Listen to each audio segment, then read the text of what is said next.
5, 4, 3, 2, Manchester 1, United have 0. reached the promised land. Yes, good morning, everybody. Yes, I'm excited. Football is back this weekend. It's been a long, old few weeks. I feel like I've said that at the start of every show for this week. But yeah, it's just been tentative, I think is the best way to describe it. Weekends without football, sometimes they drag. They have dragged. But this weekend, we've got the derby on Sunday. 2 p.m. kickoff away at City. We've got some injury concerns, and they all revolve around the attackers. Marcus Rashford and Anthony Martial both basically missing full training this week. Cristiano Ronaldo is in line to start. We've already discussed it. I'm going to run through the updates from Paul Hurst and from James Ducker this morning ahead of the game on Sunday. And I will be speaking, as you can see from the headline, about Donny van de Beek, which is weird, actually, because I spoke about him yesterday. I said, isn't it weird how no one's really speaking about Donny anymore? And then, boom, all of a sudden, his former agent has come out and spoke about Manchester United's mistreatment of Donny van de Beek. And now this was his agent up until October. So it's not as if it's his former agent from yonks ago. This is the agent who brought him to United and was his agent the whole way through until October this year before Ali Dursun took over. And you know who he is the agent of. Yes, Frankie de Jong as well. But good morning. Who's watching? We've got Ben watching from Australia. Good morning to you, my friend. Freddie Matfield, good morning to you as well. Vicky, I can see you there. Ines, we've got Akil, Stephen, Jake, Michael, Tyler, Ruben, Ultimate Deadpool. Look, that's a new name. You must have got gifted a membership, sir. Jamie, Lord, lots and lots of you. Charlie, I can see you there as well. How are we all doing? How are we all feeling? Josh, I can see you there. Don't worry. Ian too. And maybe he's there. Yeah, Anthony's there. Look, good morning to all of you. It's been... Yeah, man. Doing United People's TV when there's absolutely no fucking football to talk about sometimes can drag. You know what I try and do during these downtimes? I try and take a step back and use the opportunity to maybe have conversations that we wouldn't have time to speak about. As like I did a video on Diogo Dalot, like a profile on Dalot. I thought he deserved that after the form he was in. But after Sunday, from Sunday onwards, 9 games in 28 days. Basically a game every 3 to 4 days for a full month. It's going to be full tilt madness, and it starts with City on Sunday. We've already spoken about how you're feeling. I did my predicted 11 yesterday. I'm going to pull that up on screen in a minute, and you can let me know what you think about it.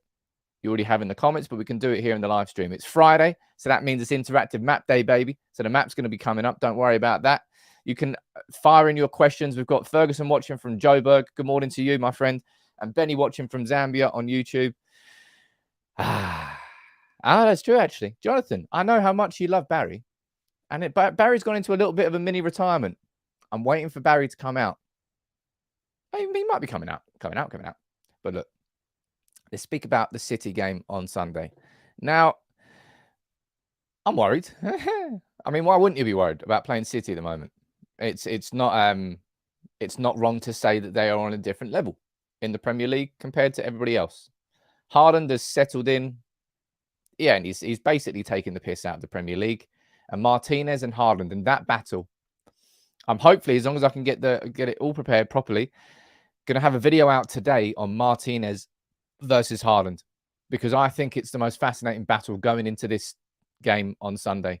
You could talk in midfield about McTominay and how he's going to try and stop De Bruyne and stuff like that. But I think the actual where the game is really going to be won or lost is whether or not we can basically stifle Erling Haaland and do that at the same time as not just ignoring all the other ridiculously good players they've got. Mahrez and Grealish. Man, Grealish is a bit average.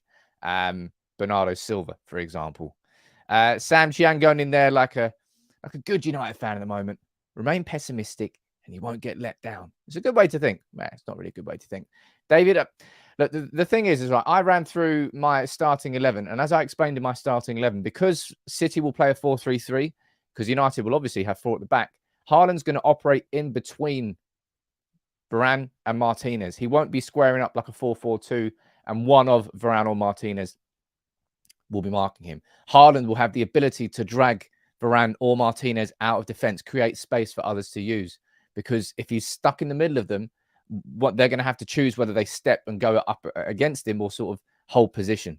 It's going to be fascinating. Stephen, I really agree with this. I think it's going to be epic. Martinez, as we've seen so far with Martinez, man, this dude's up for a scrap, man. This dude is up for it. And that fills me with excitement going into it. It's not as if he's just going to get slapped upside the head by Haaland and just meekly quiver on the floor. Martinez, if he goes down, is going to go down with a bloodied nose. And that's a good thing. That's the thing that you sort of thing you want going into a derby game. But look, let's go into it. Let's talk about Rashford. Let's talk about Martial. Let's talk about Ronaldo and the updates from the Times and the updates from the Telegraph. Let's do this. And you let me know what you think in the comments below, as you always do. This is what Paul Hurst said yesterday. He said Martial and Rashford are both doubts for the derby. That's what we spoke about yesterday on the stream. Ten Hag faces the possibility of being without Martial and Rashford for the derby. Understood that neither forward, that's the important update here, neither Rashford or Martial has trained fully this week. And that's basically them ruled out, isn't it? Yasmin, let me know where you're watching from. You've joined as a member. Lovely to have you on board. I'll try and give you a shout out. Ruben. It literally makes you quiver. I said quiver twice now. I've never said quiver once before, and I've said quiver twice. Random. Yeah, Maguire's out of the derby. That is such a shame. It's not a shame. But look, neither of them trained. And I covered this yesterday. I covered this in my starting 11 prediction, and we'll speak about it one more time here. But James Ducker is saying that Ronaldo is in line to start the derby. And I don't know whether this is just his opinion, because it kind of feels a little bit more of an opinion down here. He's saying, look, Ronaldo could be in line. So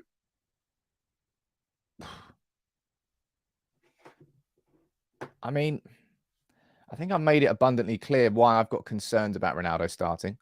And I think we all understand why there are concerns about Cristiano Ronaldo starting. We know that. Ronaldo plays a different style to how we will have, especially how we'll have to play on Sunday. On Sunday, we will not have a ton of possession.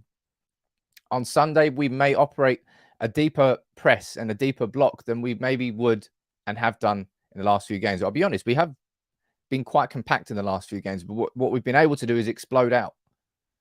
And that's not Ronaldo's game anymore. It's just the truth. And there's still so many people that slam me for an agenda against Ronaldo, and it's not. It's obvious. And if you can't accept it at this point, you genuinely are blinded by what Ronaldo has done previously. No, Oliver, I tend to completely agree with this.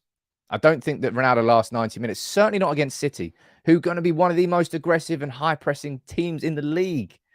The intensity on Sunday is going to be insane. And I think, I know that Erik ten Hag, look, let's skip over to the starting 11 that I sort of ran through and discussed. I said, look, if Rashford's fit, then Rashford starts. And the conversation we're having now then is going to get Ronaldo in there. And mate, look at this City team. It's ridiculous. It's probably going to be, I imagine it'll be Foden on the right-hand side, but it might not be Foden. It might be Mahrez and then Foden out on the left-hand side. But it'll be Haaland. This is what I was just saying there. Look, Haaland is going to operate in between Varane and Martinez. He'll be able to sort of hug Martinez and then drag, and then sometimes he'll try and drag them up here, try and drag them out of position a little bit like this, and just leave space in behind for someone like Grealish to go and exploit. Haaland's going to be the danger man. How we manage that is going to be probably the definition of whether or not we win this game. Michael, you joined as a member as well. Let me know where you're watching from. It's just what's going down here. Sancho is the number 9, says Joshua. I've never really considered that, if I'm being completely honest. I've never considered Sancho up there as a potential false 9. If you were doing that, I would imagine this is what you'd be operating on. Elanga on the left wing, Sancho up there. I mean, technically you could do that. Honestly, no, I'm not here pushing any sort of agenda. What do you honestly think is the strongest starting front three that Manchester United can play if Rashford and Martial are both injured? And I'll have a look at the comments down here. Jordan, what are you saying down here? He's saying, seeing as Ronaldo doesn't fit Ten Hag's style of play, I picked that Napoli striker. You talk about Osimhen. What, we're looking at, 100 million plus for him? If not him, then who? Dude, this is what United have got months and months and months to prepare for. The summer is, let's be honest, is ages away. We need someone in January. I imagine it'll be a stopgap signing, but that's what we've got nearly a whole season to decide, right? Jonathan, you're saying Sancho, Ronaldo, and Anthony. James, you're saying Sancho. Lots and lots of you down here saying Sancho, Ronaldo, and Anthony. Mad Hatter, you're saying start with Bruno, then bring on Ronaldo. Ronaldo, Sancho, and Anthony. Sancho, Bruno. I don't think you can't. Look, I think Garnacho is exciting as hell, but let's not speak about Garnacho starting this game. I mean, he hasn't started a game for United this season, let alone starting away at City. I don't think that's going to be happening. Sancho, Ronaldo, and Anthony. Elanga, Bruno, and Anthony. I don't know.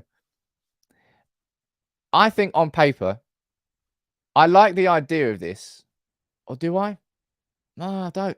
Honestly, I'm genuinely, I'm a bit confused because it has to be Ronaldo. I mean, it doesn't have to be Ronaldo. I honestly don't know what Erik ten Hag's going to do. I think no matter what he does for the starting 11 without Rashford and Martial, I think there's a compromise. Whether that's going to be starting Ronaldo and he won't have the legs to play the style that he wants, so the counter-attack will have to go through Anthony and Sancho, and then Ronaldo can be there, I suppose, for the cutbacks, which when you think about it, kind of makes sense. Ronaldo doesn't actually have to be the leading line on the counter-attack. It has to be Anthony or Sancho, but Ronaldo's got to make sure that he can keep up with them. That could work, but I think it's a slight compromise. But then Elanga's a massive compromise because Elanga's not good enough. Elanga's technically not good enough. He'll have the work rate. He'll have the pace. He'll have the commitment, but he's technically not good enough. Then what? You took Sancho through the middle? Has Sancho ever played through the middle? That's a compromise. Bruno as a false nine. What? Then you're going to bring Eriksen further up the pitch, play Casemiro alongside McTominay. And I know this is something that a lot of people feel could work. So I'll pull this one up here. And I can see the logic in it, right? Putting Eriksen there, putting Casemiro there, bringing a bit more solidity to Manchester United's midfield, actually having a wall of Casemiro and McTominay to try and hold and protect that, because let's be honest, you want to basically surround Haaland. Doing that, but then in my opinion, I don't want Eriksen there. I think that's Eriksen too far up the pitch to affect this game as much as I think he can affect this game. So I want Eriksen back here. So again, playing this, and Bruno's a false nine. He's played there before and he was absolutely abysmal. I think he would be better if he played it this time. It feels like he's got a bit more discipline to his game. But again, compromise. And that's the buzzword. With Rashford and Martial out, because we didn't sign a striker in the summer, and Ronaldo's bang out of form, and his fitness just is not there. Just caught. No, in fact, it's not his fitness isn't there. Ronaldo's 37. And I think we can see that Ronaldo's now 37. This is the first year that we can look at him and go, oh, wow. Okay, yeah. Because other than that, he's been insane. He's been insane. And what you're saying down here, he's saying, look, against a team like City, I don't think we can afford to mess with the system he's working on. The players are not deep enough into Ten Hag's training and philosophy yet. I don't think we'll be switching the system. I'm not talking about switching the system. I'm just talking about switching the personnel. And I think if there's one thing that we've learned from Erik ten Hag in the last few weeks, it's that he has built some trust with these players and with this starting 11. So I think we're going to see, I think Ant's probably correct. I think we probably will not see many changes. I imagine we'll probably see this, right? I imagine Erik ten Hag will be pulling Cristiano Ronaldo to the side and say, look, man, doing whatever he's doing. Ronaldo, just do the business. This is your time. In a game where we're going up against, well, let's be honest, the player who is most likely to be Ronaldo of the future, or Ronaldo of the present, I suppose, and that's Haaland. Ronaldo and his ego in this game will be coming with a pair of boxing gloves on, ready to go, and that could help United. I'm not saying that in a negative way. Ronaldo will want to compete in this game, and I've never at any point have I questioned Ronaldo's mentality. I think he's still up there, still fierce and burning bright, and it's one of the hardest things to do. Fergie was a king of it. Somehow having the desire and the energy year on year to build on the success of the previous year and try and repeat it. And to have that is amazing. And Ronaldo's had that. No matter, despite everything that he's won and done, he wants more of it. It's just his legs are a little bit behind him now. I don't know. It's going to be really interesting. I personally think we'll see Ronaldo start. I don't think we'll see Ronaldo finish. Ronaldo probably off in around about the 60th, 65th minute. And I suppose it depends how the game goes. But I imagine United will have to operate a bit of a counter-attacking policy, right? I think that's fair. I think that's fair to expect. City are just too good. We can't control football in a game against Leicester and Southampton for 90 minutes, let alone control a game of football against City. Let me go down here and I'm going to read a few of your comments out. Can we play 4-3-3 formation with Ronaldo as a false nine? I imagine that's exactly what we're going to do, Suman. Ronaldo won't be there. So if United are on the counter-attack, Ronaldo will not be the person sort of like sat on the edge of the half, ready to break forward first. He will operate slightly deeper. So I suppose it's going to be a bit like that. Maybe Rodri up a bit. Ronaldo's going to be sat behind Antony and Sancho instead of in front, which is kind of what you would expect. That's the way Haaland will operate. Haaland will operate in front of Grealish and Foden, the furthest point forward for the City attack. I don't think that will be the case with Ronaldo. That will be Antony and Sancho. And Ronaldo will be there to supplement them. So that if Antony ever gets into that position, Ronaldo will be there on the edge of the box. He'll be there for the cutback. I imagine that's exactly what it's going to be. It's a good comment there, and that's why I highlighted it. But yeah, it's fascinating. We get to see, I suppose, where United are. And Sam, look, you haven't seen him as that's what made Ronaldo great as a goal scorer. And that's what I'll be honest, he's never had back at Manchester United since his return, is the service. When he was at Real Madrid, dude didn't need to worry about a thing. Whether it was Di Maria, arsehole, whether it was Bale, whether it was any other winger. Ronaldo just had to worry about getting in the box and staying. Ronaldo's career around Madrid towards the end can just be defined by that area of the pitch. Nothing more. But that's all you need to be. To be the greatest goal scorer in the world, that's all you need to be. That's all you need to operate in. At Manchester United, Ronaldo's been like that. Ronaldo's been dropping deep, trying to win the ball down here, dropping deep to start play, kind of running on the wing, running on the left there, trying to cut inside. And he's trying to do fucking everything. Let's find out. Oh, yeah, Ozil, by the way. Ooh, Ozil was sick. Daisy is saying, look, he needs to put in a few and start poaching again. He had a huge lead. Yeah, he did. He absolutely did. And I did back him to be our top goal scorer this year, but he's only got one goal. That was a penalty against Sheriff. Ronaldo, man.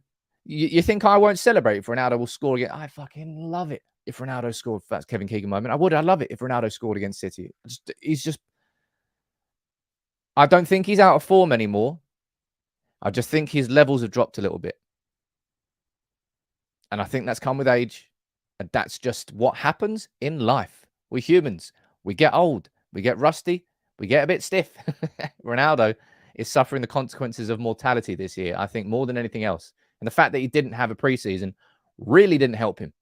So it's a double whammy of that. Connor saying that we'll have a recreation of that Rooney goal. Imagine that. I'd love it. And nobody could come on here and call me a hypocrite for celebrating that either. I want Ronaldo to score for United. I want him to be firing. I just don't think he is. That's it. Scott, one more comment on Ronaldo here. Ronaldo needs to let the wide players do all the running and just wait for the balls in. Yeah, that's what he did at Real Madrid. That's what he hasn't been able to do at United because our wingers haven't been good enough. The service hasn't been good enough. And that sort of starts deeper because our playmaking from deep hasn't been good enough. This year, that's different. We've got Eriksen. Bruno feels a little bit more disciplined. Our wingers are better. Antony's here. Sancho is here. Let them create, Ronaldo, and just stay in the middle. That has to be the message from Erik ten Hag. Position yourself. You're 37, dude. I know you're 37. But you're the greatest goal scorer of all time. And you still can score goals. So make sure that you operate in the middle. Make that your home against City. Let Antony, Sancho, Malacia, Dalot, let them do all the fucking running. Let Bruno run himself ragged trying to get the ball back. But you Just focus on getting that damn ball in the back of the net and nothing else. That's got to be what Ten Hag tells Ronaldo. And Ronaldo's got to listen. Because I think Ronaldo just gets frustrated that when the service isn't there, and especially against a team like City, where we won't have much of the ball. We haven't had much of the ball in the last few games. I was going to speak about this later, but I may as well bring this up now. I think it's that one there. That's Casemiro. It's this one here. Manchester United in the first 2 games. Look, Erik Ten Hag. Now, some people are trying to say here that Ten Hag's he's just stumbled across this. It's a bit lucky, really. And I personally think that's disingenuous. I think these stats are reflective of a manager who came into Manchester United really with a pure philosophy of playing out from the back with the ball.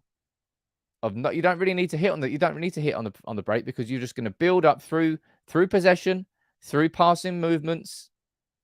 That's how we're going to win games. And we didn't. We lost the first 2 games. It was absolutely abysmal. And the last 4 games since that we've won all 4 of those games, look at the possession. Dropped nearly 23%. Look at how many moves of 10 plus passes per game. Nearly halved. Fast breaks, 5 instead of none. But look, everyone's fucking working harder. That's a big, big difference. More tackles per game. Less errors leading to shots. People are playing better. But people have spoken about this and said, as I said, oh yeah, Ten Hag's a bit lucky. Yeah, he's just dumped. Now, fuck that, man. I think Ten Hag as a manager goes, you know what? I don't think this club and this squad is capable of doing my football just yet. You know what? Let's find a middle ground between where I want to be and where we are, and let's get there. And look, and you've put it down there saying, look, United have always been about substance over style. That interview yesterday, I was going to speak about it later. I'll mention it now. With Paul Scholes was absolutely fantastic from Gary Neville. I'm not sponsored by the overlap in any way, shape, or form. Geez, Gary won't bloody reply to anything because I can't get hold of him. That interview, I'm going to cover it tomorrow, was such a door opener. I don't know how the right. Paul Scholes is a very hard nut to crack. Gary Neville cracks him, not in a cracks him sort of like in a horrible sort of way, but Paul Scholes opens up in that interview with Gary Neville more so than I've seen Paul Scholes opened. That's a really bad way to describe it. It's fantastic. I really want to speak about it, especially the part where Paul Scholes speaks about his autistic son, how that impacted him. Because to see, I mean, you'll remember that video I did a long, long time ago here on United People's TV where I spoke about my own mental health. To see footballers speaking about personal things that affect their mental health, it's a very powerful thing, and that's why I want to speak about that Scholes video. But look, back to this here. Look, I'm not saying that Paul Scholes is the best pundit in the world, all right? At no point did I say that, but I say it's a fantastic interview. It really, really is. I think this will be the starting 11, but let's see what goes on. Now, actually, there's a quick super chat there. What are you saying, DJG? If we win, what happens to our confidence for this season? I personally think, I personally think it just adds to it. I don't think beating City won't transform this United team. Our team has been transformed in the last 4 weeks, but it will just put like a suit of armor on it. That's the way I would describe it. That's what I imagine beating City will do to this United team. Because you remember when we went top of the league under Solskjaer, and we had no fucking idea what to do. We were so confused as a team, like being at the top and looking down and everyone was chasing us, that we were like, we crapped ourselves. Now, if we beat City, Ten Hag will be able to harness that in the right way and just make every player think they're a little bit bigger and a little bit better. The shoulders will go back, the chest will come out, and United will become a better team as a consequence of it. Just as we have been after we beat Liverpool and have been after we beat City. But let's see what goes on. I'm really, really looking forward to it, man. I'm really, really looking forward to it. Now, you remember yesterday I spoke about Donny van der Beek. Randomly, I spoke about Donny van der Beek yesterday. I said, isn't it weird how like no one's really speaking about him that much? And then yesterday evening, his former agent, who was his agent until October this year, spoke about Van der Beek and his treatment of Man United. And I felt like we should have a conversation about it this morning. I don't think it's worth... I was thinking, do I do a video on this, just on this separately? I was like, no, I don't think so. So I'm just going to have a conversation about it today. His agent saying Donny van de Beek was left out of Manchester United because of politics and Paul Pogba. Let's see what the quotes are saying. Guido Albers, right? This is what he says. Van de Beek made a plan to return to United for the 2021-22 season in top condition. He hoped for a chance, but politics and interest also plays a role there at United. He had to compete with Paul Pogba. Pogba reported to the training camp too late, said sorry, and was allowed to play again, in the place of a boy who had trained 10 hours a day for 8 weeks to show that he was good enough. That was disappointing, and it stuck in my teeth. I was disappointed about the way he was treated by Manchester United. Now, I agree with everything that he's saying right there. 100% I agree with it, because I remember it. I remember going into that season and Solskjaer blocked the loan moves for Donny van de Beek with the concept of Donny van de Beek coming in. And Van de Beek had been working hard. I remember he put on a bit of muscle, X, Y, Z. And Pogba got better treatment. Pogba was given more opportunities than Donny van de Beek. And the thing with Pogba and the thing with Van de Beek, and I've said this before, and I draw a lot of parallels to this situation. Not Raphael. Was that Fabio? Not really sure. Rooney and Kagawa. When Kagawa was brought to United from Dortmund, he was one of the most exciting playmakers in European football. We thought, my God, we signed an absolute gem and an absolute star here. Kagawa got that hat-trick against Norwich. Remember that? Kagawa never made it at United. Kagawa was brought, in my opinion, Kagawa was brought into United by Ferguson to replace Rooney. Because at that point in time, it was either Fergie's leaving or Rooney's leaving. And at that point, you were like, well, Fergie's not leaving. So it's obviously going to be Rooney. Then what happened is Fergie retired. Rooney stayed for a good amount of years. And the path for Kagawa into Manchester United's first team was blocked. Because I think that Kagawa was signed as a Rooney replacement in the same way that I think Van der Beek was signed by Manchester United as a bit of a Paul Pogba replacement. And then COVID happened. And then nothing happened with Paul Pogba. I think the club was preparing for Paul Pogba to leave and brought in Donny van de Beek as an opportunity. Let's be honest, it was an opportunity. It was cheap in the market for a player of his quality. And I think, unfortunately for Donny, he fell foul of that. And yeah, Man United have just got it spectacularly wrong in player management for a long time, man. Paul Pogba is an example of it, and Van der Beek's an example of it, and there are so many other examples of it, man. It's just... this is what I don't agree. This is what I don't... I can't disagree with it. I think he was mistreated to a certain degree. I also think he hasn't really done enough himself. Ruben, you're saying, look, not sure what it is, but Van der Beek is just invisible on the pitch. Barely gets to see the ball when he plays. It's as if the players don't see him. Now, Ruben, I've said that before, and people are like, oh, Sam, you don't know ball, man. Donny van de Beek, he creates space for others. Well, yeah, to a certain degree. Like, your movement and dragging someone out of space is what Haaland's going to do to Martinez and Varane this weekend. Trust me, that's going to be dangerous, and we're going to have to make sure we cover those spaces. But Van der Beek has not done enough. Shit, Erik ten Hag is not using him.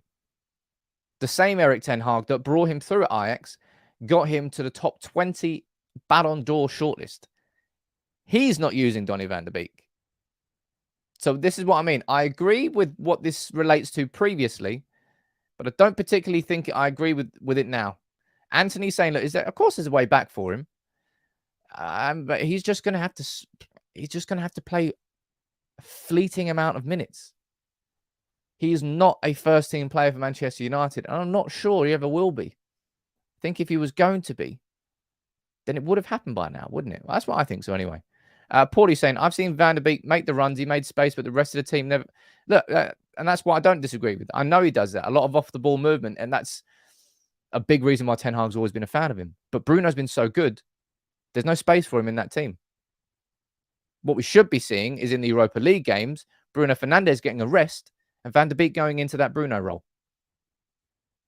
That's where you can see Van der Beek. And if he does that and nails it, maybe he'll do that. Maybe going out Cyprus in next week, maybe I'll go and see Van der Beek start for United in the number 10 role.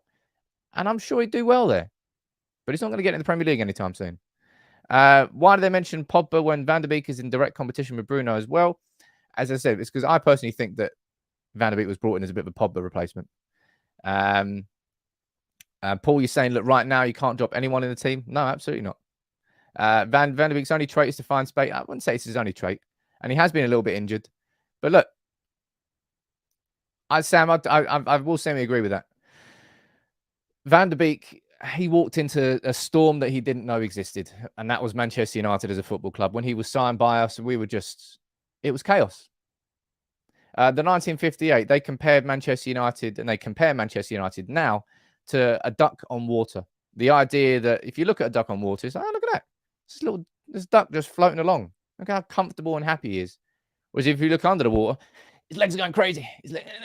It's all a bit mad underwater, but you don't really see that. That's a bit like what Manchester United is as a football club. On the outside, it's like, oh, okay.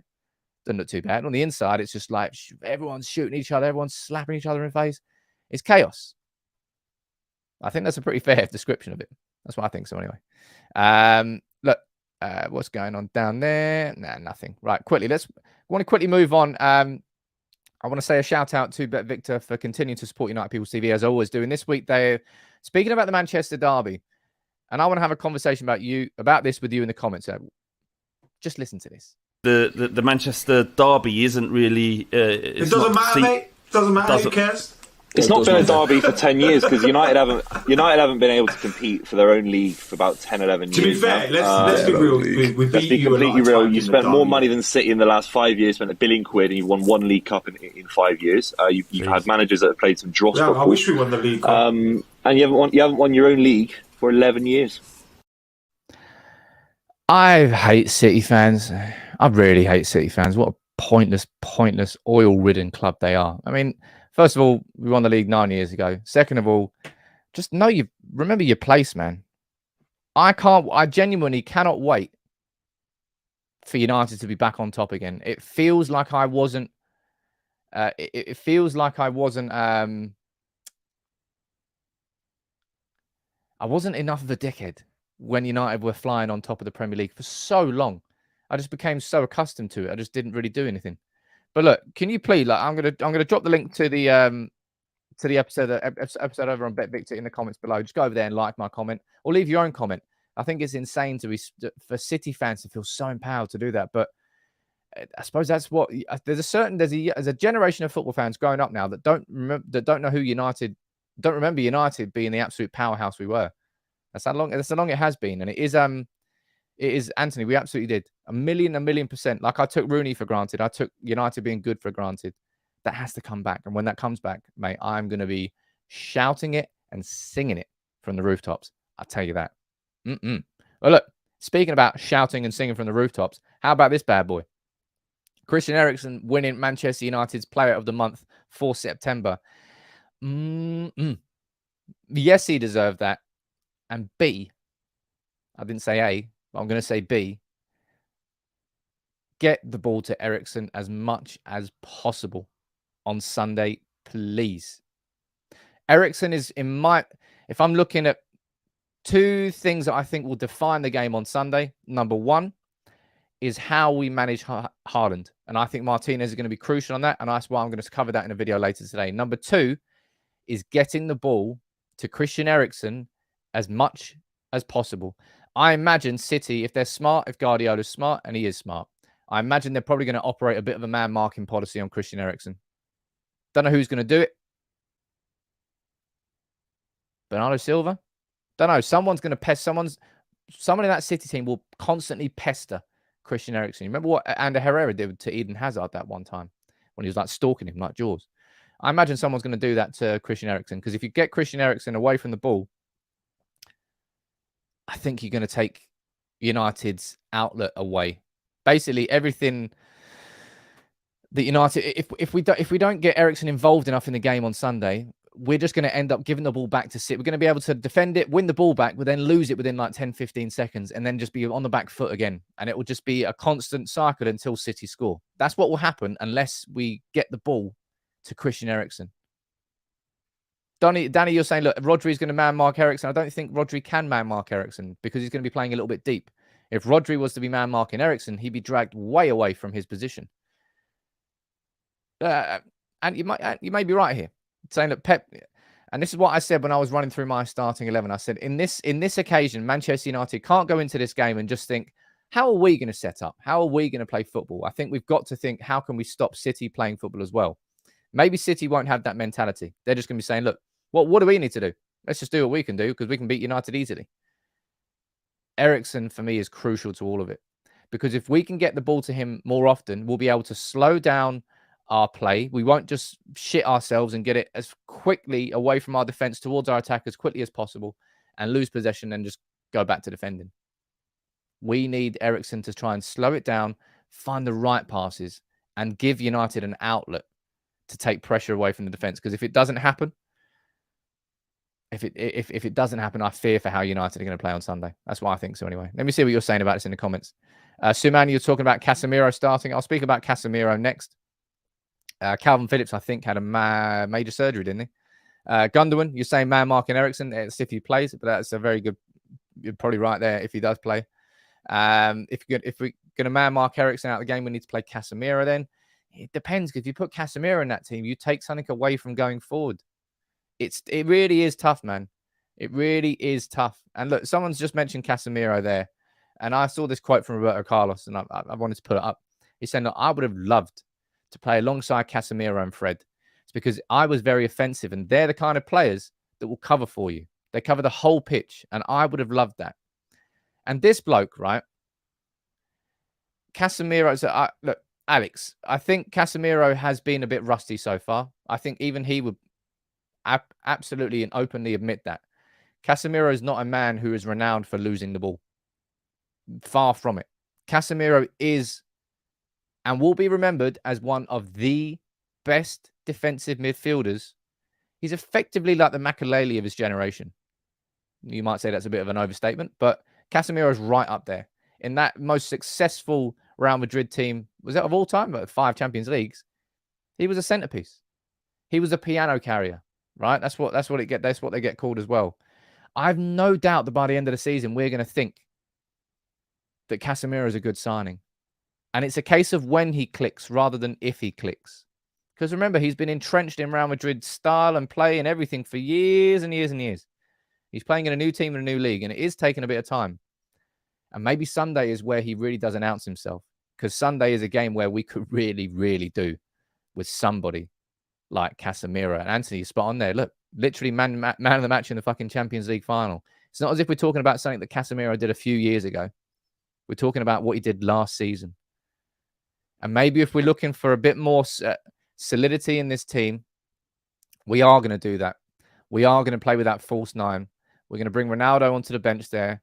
We're going to play Bruno a little bit further up as a false 9. We'll play Eriksen up there in that sort of number 10 role. And we'll bring Casemiro on there. And we'll do that instead.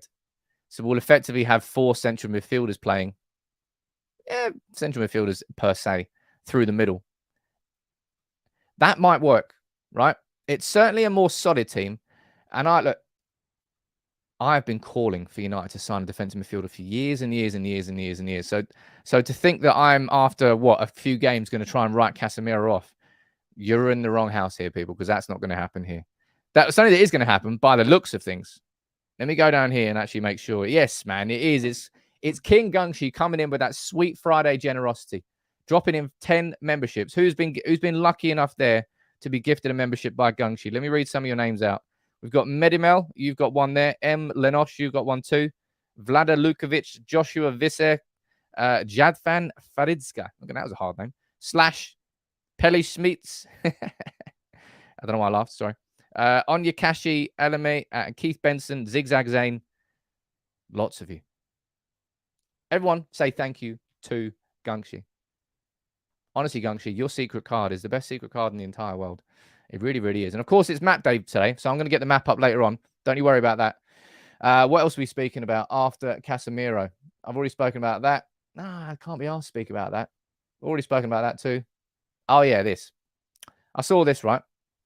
Viking Football, you're saying membership entitles. You get access to the members-only group on Telegram, go on the community tab, follow it there. The merchandise that's going to be launched next month, you get a discount on all of that. I apologize. I still haven't launched the members only content. It's because I'm doing so much content elsewhere. But once that starts, you'll get access to that. And I'm open to suggestions. If anybody wants anything more for the memberships, slide into my DM. Say, look, Sam, why don't you introduce this for the memberships? This will make it more appealing. Look, I'm willing to listen to absolutely everybody. But look, this annoyed me, I'll be honest, when I saw this on Twitter this morning. Samuel Luckhurst saying that 2 Glazers were even present at Old Trafford against Brighton. The protests, as evocative as they are undermined by what is going on in the stadium. The stands are full. And it's Samuel Luckhurst just pointing the finger at basically at season ticket holders and fans saying, you're the problem. It's you. Not the Glazers. It's you're the problem. And I think it's massive. First of all, it's disingenuous. Second of all,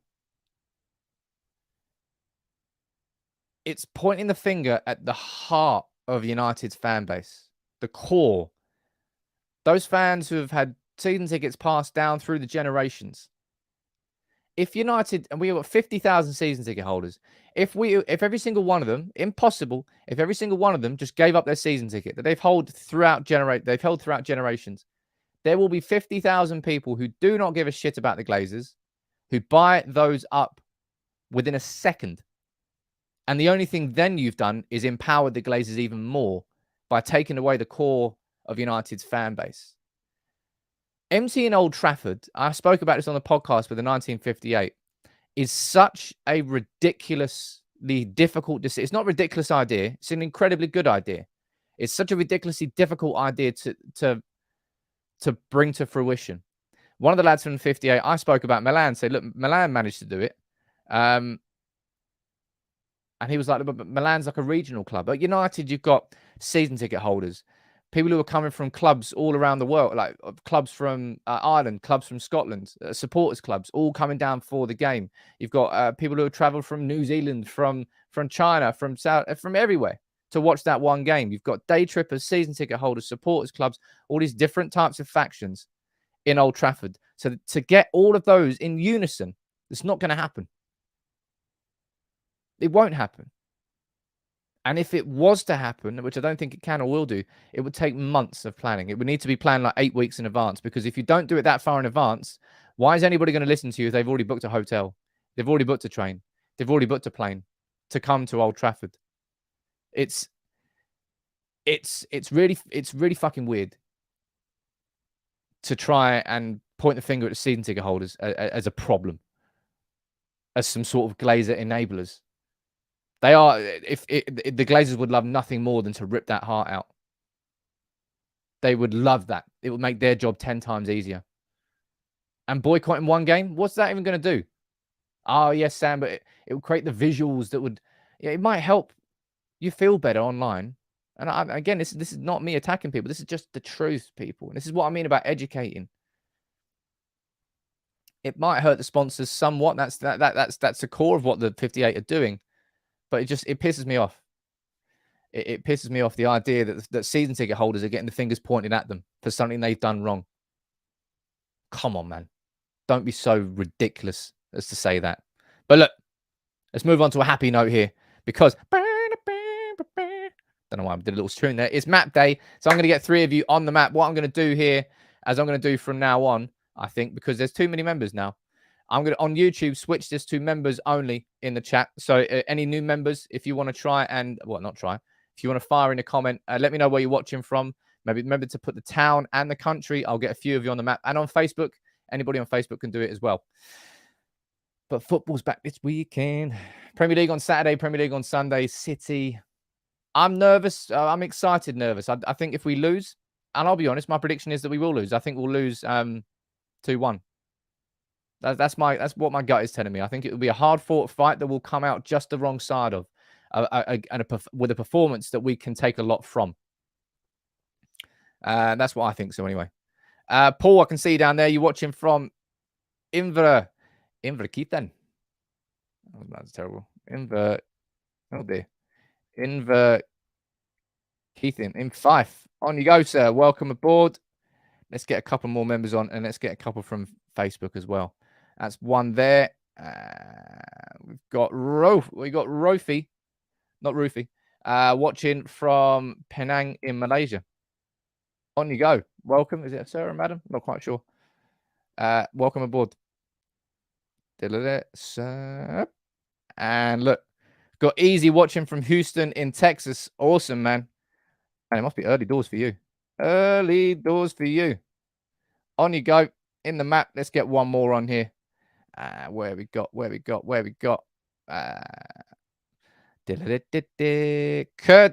Curtly watching from Port St. John's in South Africa. Awesome. Port St. John's? South. Port St. There we go. Eastern Cape. Boom. On the map you go. James, as I said there, my prediction for the weekend is going to be, I'm going for a 2-1 City, right?